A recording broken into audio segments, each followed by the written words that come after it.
Hello everyone, my name is and today we're playing Age of Wonders 3. Previously, Sundrin led an assault against the Commonwealth, starting a goblin revolt within their industrial sector. We succeeded in taking several cities, but unfortunately lost the city of Larg in a massive siege.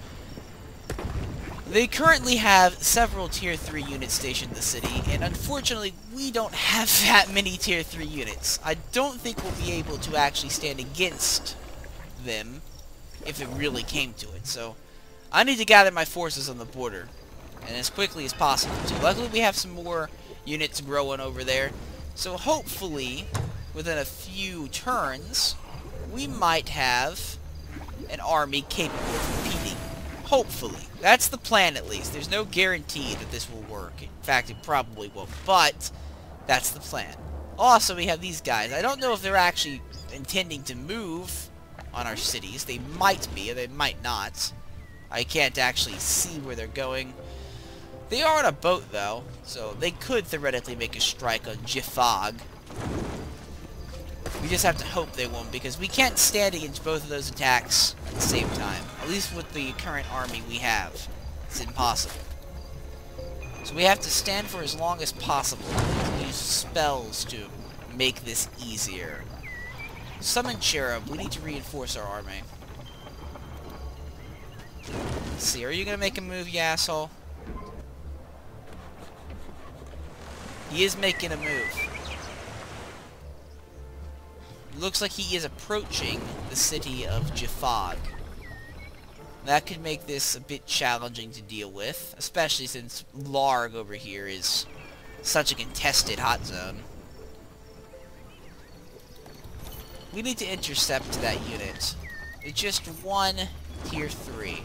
I'm pretty sure this army will be is capable, so we're gonna send it in to secure that city. Hopefully. I mean, I have to assume that 4 or 5 Tier 1s can take down 1 Tier 3, and if that's not the case, well, I don't know.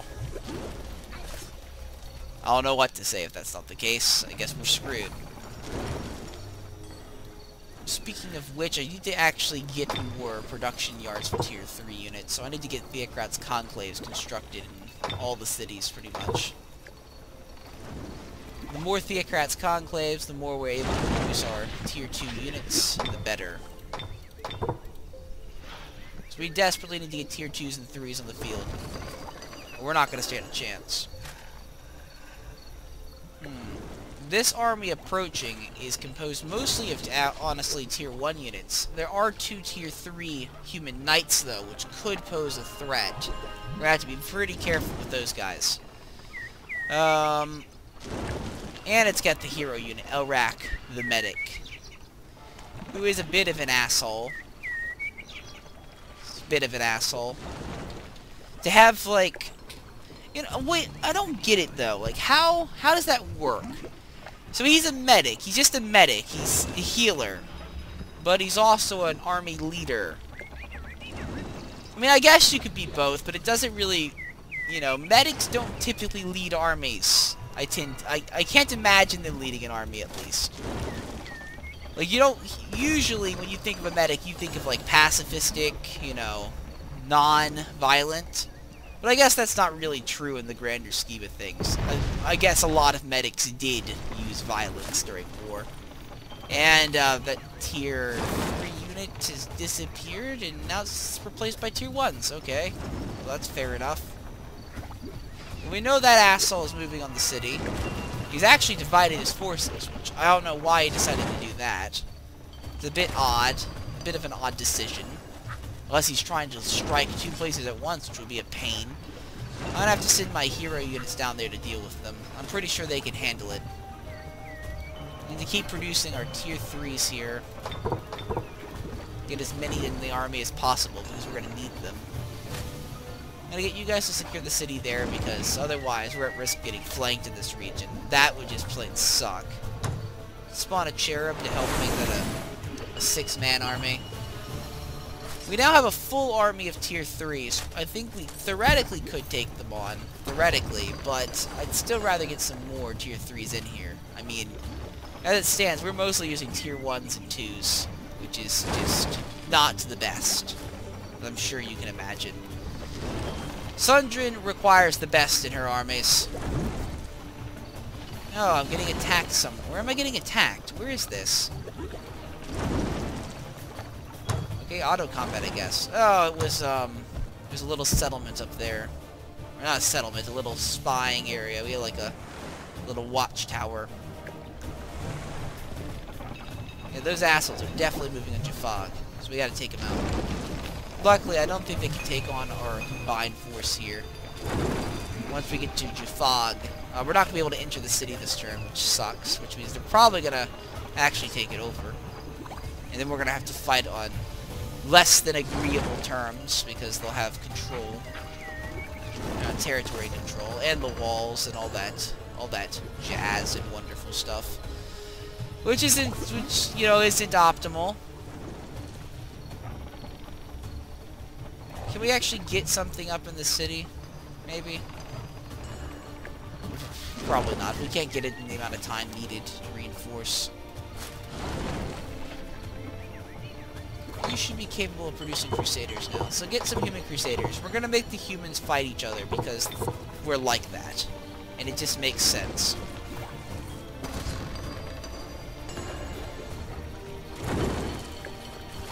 Quickly into the city. That's right. You run away, you bitch.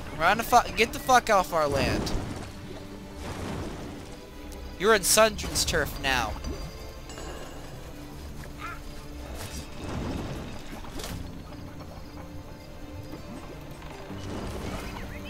How many tier 3s do they have? This is an whole army of tier 1s. That's a whole army of tier 1s. There are a few tier 3s here, including some tier 2s, and we got a bunch of tier 3s here. Well, I say a bunch, basically one. A bunch of tier 1s. They don't have many tier 3s. We could theoretically launch an attack if we really wanted to, but I'm going to build up my forces. Because I don't want to just launch a single attack and take the city back. I want it to go through Larg and then immediately be able to push up and prevent them from crossing through here again. Just take the invasion out from its source. Again, but I guess taking Larg might support the economy. I don't know. Maybe we'll launch a preemptive attack and take the city back earlier. I mean, either way will work in the long run.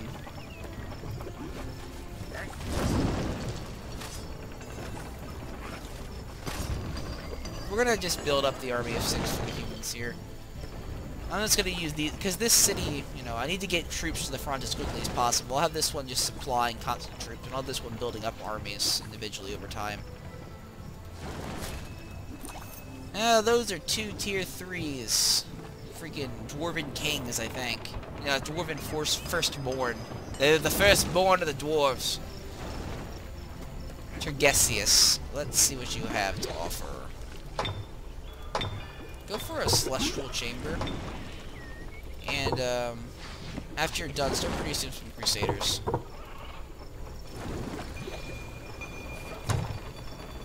What's our research doing? Yeah, we're producing the Exalts. Which we really need, because that's actually going to be useful. It's going to be really useful. Oh, yeah, Crusaders already been tier 3 units. They're tier 2s. I totally forgot. I was assuming they were tier 3s. I think I made that mistake last time. No, our tier 3 unit's still a ways off. We're still researching it. We don't even have a tier 3 unit technically right now. So, we're pretty much severely outnumbered, if you think about it that way. That's why we really need to get this research going.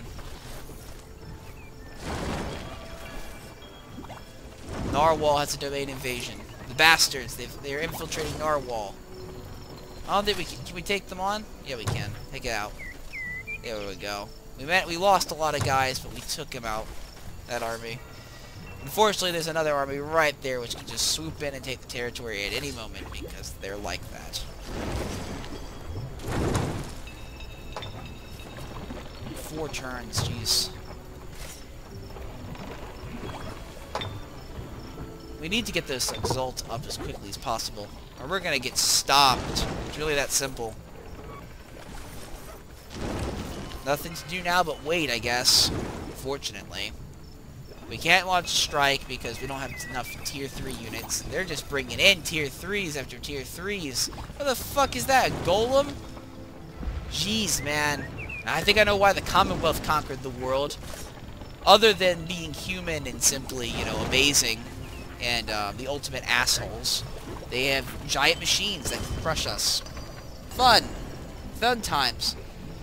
Though I like to think that they just took over the world by preaching equality, and that all the bigots just fled to the Elven courts. It's probably what actually happened.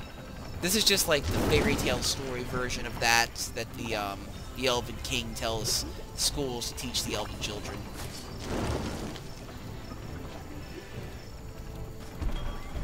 Probably. I mean, we could actually use those golems. Like, once we take over the Commonwealth, I'm pretty sure Sundrin's just going to take the golems and start using them as her own personal guards. Yeah, you know. They could be really useful at keeping the perfect elven body unsoiled by the filth of the plague-ridden goblin vermin when they're working in the slave mines. So, you know, I guess that's their use. I guess they do have some use for the Elven courts. It'll be a while before we're able to implement that, though, unfortunately, because we have to build up this huge army. Jesus Christ, this Exalt research, man. I can't even tell if it's close to being done. Oh, no, it's 2 turns away. We have to hold out for 2 whole turns. We're probably going to lose, we'll probably lose Narwhal unless we reinforce him, because I think that army's heading for Narwhal. Let's send you guys to help reinforce Narwhal, I guess. Might as well. I mean, the tier 1 army, it could make the difference, I suppose. Theoretically.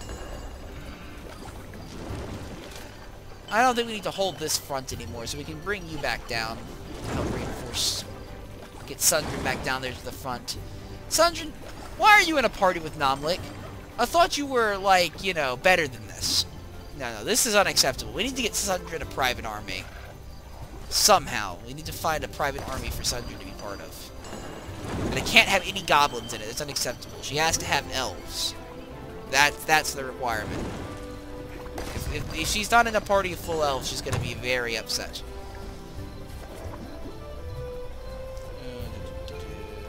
Nothing to really do here. Nothing to do, really, but wait until we're able to build our higher tier units. We can't really rival their army until we do so, unfortunately.